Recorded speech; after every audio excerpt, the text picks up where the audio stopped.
emergency restrictions on elderly drivers are necessary.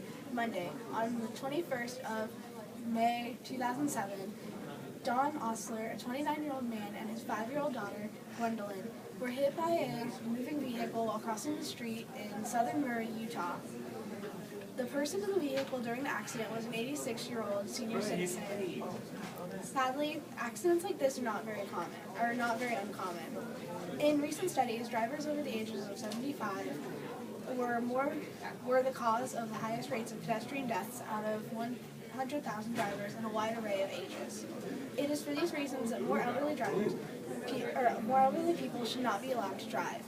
One such reason is because with age, senses are impaired.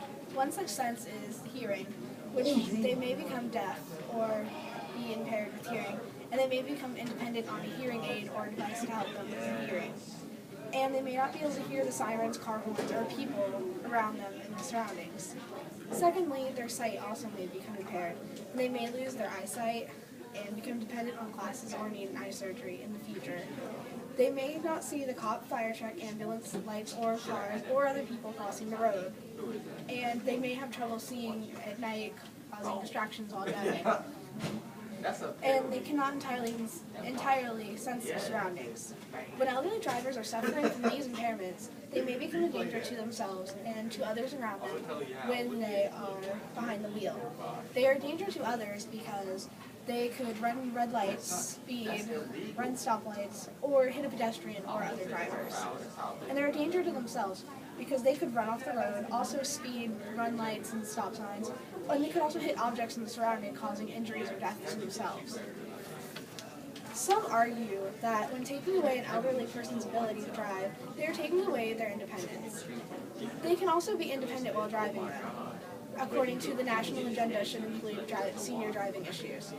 There are other forms of transportation that they can use, such as rides from a family or friend, taking a bus or a bike, or just walking to their destination if it's close enough.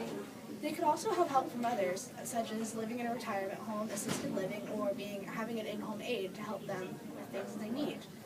In conclusion, as seen here, elderly drivers are put in danger on the road due to ailments and physical impairments that come with the age that can cause them to have trouble while driving. While it is not something they can control, that is not their fault, and it is not their fault, for their safety and the safety of others on the road, they should not be able to drive once a certain age. While some may argue that this takes away their freedom and rights, isn't it worth the peace of mind knowing that your grandparents are safe?